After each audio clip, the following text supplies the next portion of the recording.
بسم اللہ الرحمن الرحیم۔ معزز ناظرین، آپ دیکھ رہے ہیں انفو ایٹ شان۔ آپ سب جانتے ہیں کہ عورت واقعی مرد کی پسلی سے پیدا کی گئی ہے۔ آج کا ہمارا ٹاپک ہے عورت پسلی سے کیوں پیدا کی گئی، مٹی سے کیوں نہیں۔ اگر عورت پسلی سے بنی تو کیا مرد کی ایک پسلی عورت سے کم ہے؟ قرآن اور حدیث اس حقیقت کو کس طرح بیان کرتے ہیں؟ سائنس اس بارے میں کیا کہتی ہے؟ کیا حضرت حوا علیہ السلام واقعی حضرت آدم علیہ السلام کی پسلی سے پیدا ہوئی؟ پسلی ہی کیوں، کوئی اور عضو کیوں نہیں؟ کیا عورت کو پسلی سے پیدا کرنے میں اللہ تعالیٰ کی کوئی پوشیدہ حکمت ہے؟ کیا یہ بات درست ہے کہ عورت مرد کی ڈھال ہے اور اس کی حفاظت کے لیے تخلیق ہوئی؟ ناظرین کرام، تخلیق انسان کی کہانی ہمیشہ سے ہی انسان کے لیے ایک معمہ رہی ہے۔ اللہ رب العزت نے قرآن مجید میں ارشاد فرمایا، اور بے شک ہم نے انسانوں کو خشک بجتی ہوئی سیاہ مٹی سے پیدا کیا۔ یعنی سب سے پہلے حضرت آدم علیہ السلام کو مٹی سے تخلیق کیا گیا۔ یہ مٹی عام نہیں تھی، بلکہ روایات کے مطابق جب حضرت اسرافیل علیہ السلام کو حکم دیا گیا کہ زمین سے مٹی لائیں تو انہوں نے مختلف مقامات سے مٹی جمع کی۔ یہ مٹی سفید تھی، سیاہ بھی، سرخ بھی اور زرد بھی، کچھ نرم، کچھ سخت، کچھ میٹھی اور کچھ کڑوی۔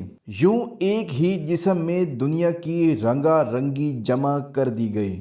اس حکمت کا نتیجہ یہ ہے کہ انسانوں میں رنگ، شکل، مزاج اور طبیعت سب مختلف ہیں۔ یہاں ایک اور سوال کھڑا ہوتا ہے، جب حضرت آدم علیہ السلام کو مٹی سے بنایا گیا تو حضرت حوا علیہ السلام کو بھی مٹی سے ہی بنایا جاتا، لیکن ایسا کیوں نہ ہوا؟ یہ وہ نقطہ ہے جہاں اللہ تعالیٰ کی حکمت اور راز چھپا ہوا ہے۔ حدیث میں آتا ہے کہ اللہ رب العزت نے حضرت آدم علیہ السلام کی بائیں پسلی سے حضرت حوا سلام اللہ علیہا کو پیدا فرمایا۔ صحیح بخاری اور صحیح مسلم میں حضرت ابو ہریرہ رضی اللہ تعالی عنہ سے روایت ہے کہ نبی کریم صلی اللہ علیہ وآلہ وسلم نے فرمایا، عورت پسلی سے پیدا کی گئی ہے اور پسلی میں سب سے زیادہ ٹیڑھا حصہ اوپر والا ہوتا ہے۔ اگر تم اسے سیدھا کرنے کی کوشش کرو گے تو وہ ٹوٹ جائے گی، اور اگر اسے جیسے ہے ویسے رہنے دو گے تو وہ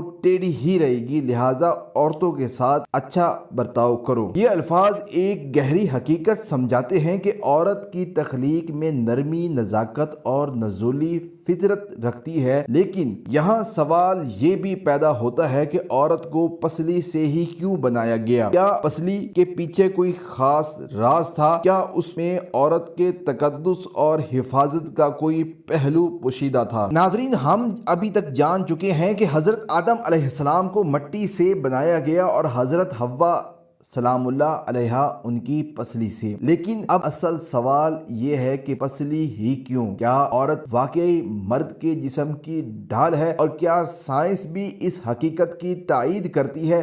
یہ سب جانتے ہیں۔ ناظرین، جب عورت کی تخلیق کو پسلی سے جوڑتے ہیں تو کئی سوالات ذہن میں آتے ہیں۔ سب سے پہلا سوال یہی ہے، پسلی ہی کیوں؟ پسلی انسانی جسم کا وہ حصہ ہے جو دل اور پھیپھڑوں جیسے نازک اعضاء کی حفاظت کرتا ہے۔ گویا اللہ تعالیٰ نے عورت کو دل کے قریب اور دل کی ڈھال بنا کر دنیا کے سامنے پیش کیا۔ یہی وجہ ہے کہ عورت کو ماں، بہن، بیٹی اور بیوی کی صورت میں گھر کا تحفظ عطا کیا گیا۔ قرآن مجید سورۃ النساء آیت نمبر 34 میں ارشاد ہے، مرد عورتوں پر نگہبان ہیں کیونکہ اللہ نے ان میں سے ایک کو دوسرے پر فضیلت دی اور کیونکہ انہوں نے اپنے مال سے خرچ کیا۔ اس آیت سے یہ حقیقت کھلتی ہے کہ مرد کو قوام اور عورت کو رعایا بنایا گیا۔ یہ کوئی ظلم نہیں بلکہ فطری نظام ہے۔ اب سوال یہ ہے کہ کیا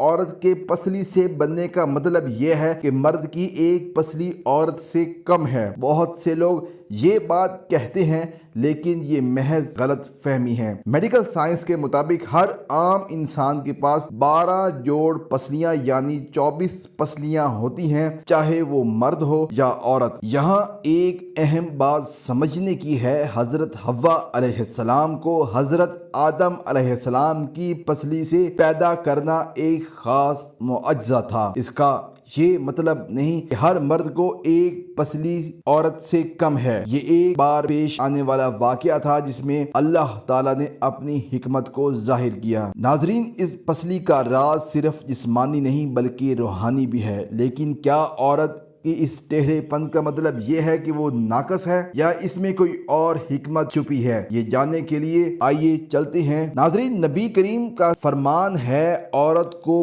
پسلی سے پیدا کیا گیا ہے، اگر تم اسے سیدھا کرنا چاہو گے تو وہ ٹوٹ جائے گی، اور اگر اسے چھوڑ دو گے تو وہ ٹیڑھی ہی رہے گی۔ بخاری مسلم میں یہ آیا ہے۔ اب سوال یہ ہے کہ اس حدیث میں عورت کو ٹیڑھی کہنے کا کیا مقصد ہے؟ کیا عورت واقعی ناقص ہے؟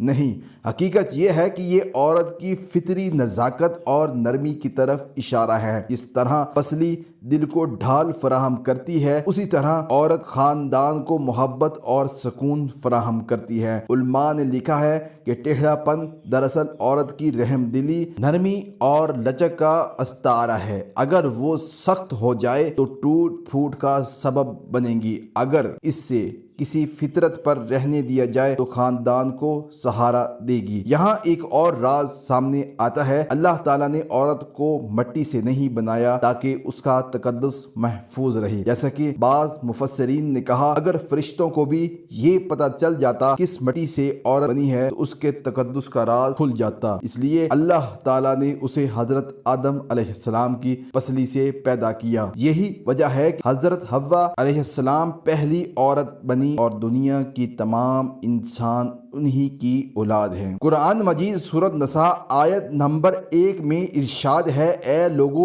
اپنے رب سے ڈرو جس نے تمہیں ایک جان سے پیدا کیا اور اس سے اس کا جوڑا بنایا اور ان دونوں سے بہت مرد اور عورتیں پھیلا دی۔ ناظرین، ہم نے دیکھا کہ عورت کا پسلی سے پیدا ہونا کمزوری نہیں بلکہ طاقت اور تقدس کی علامت ہے۔ لیکن سائنس اس بارے میں کیا کہتی ہے؟ کیا جدید تحقیق بھی قرآن و حدیث کی تائید کرتی ہے؟ یہ جاننے کے لیے ہم مزید جانتے ہیں۔ سائنس بھی اس حقیقت کی گواہی دیتی ہے کہ مرد اور عورت دونوں کے پاس برابر پسلیاں ہوتی ہیں، یعنی 12 جوڑے کل 24 پسلیاں۔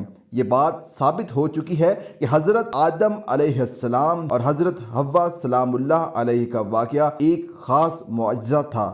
میڈیکل ریسرچ یہ کہتی ہے کہ بعض افراد پیدائشی طور پر ایک پسلی کم یا زیادہ لے کر پیدا ہوتے ہیں، لیکن یہ نایاب معاملہ ہے اور جن سے تعلق نہیں رکھتا، لہٰذا یہ بات مکمل طور پر غلط ہے کہ مردوں کے پاس پسلی عورتوں سے کم ہوتی ہے۔ دوسری طرف قرآن و حدیث عورت کے وجود کو رحمت قرار دیتے ہیں۔ نبی کریم صلی اللہ علیہ وآلہ وسلم نے فرمایا، دنیا ایک متاع ہے اور دنیا کی سب سے بہترین متاع نیک عورت۔ صحیح مسلم میں آتا ہے۔ یہی وجہ ہے کہ اسلام نے عورت کو ماں، بہن، بیٹی اور بیوی کے روپ میں عزت اور تحفظ عطا کیا۔ اللہ تعالیٰ نے عورت کو پسلی سے پیدا کر کے یہ پیغام دیا کہ عورت مرد کے دل کے قریب ہے اور اس کی سب سے بڑی ڈھال ہے۔ لہٰذا ناظرین، عورت کو کمتر یا کمزور سمجھنا سراسر غلط ہے۔ وہ ایک نعمت ہے، ایک ڈھال ہے، ایک سایہ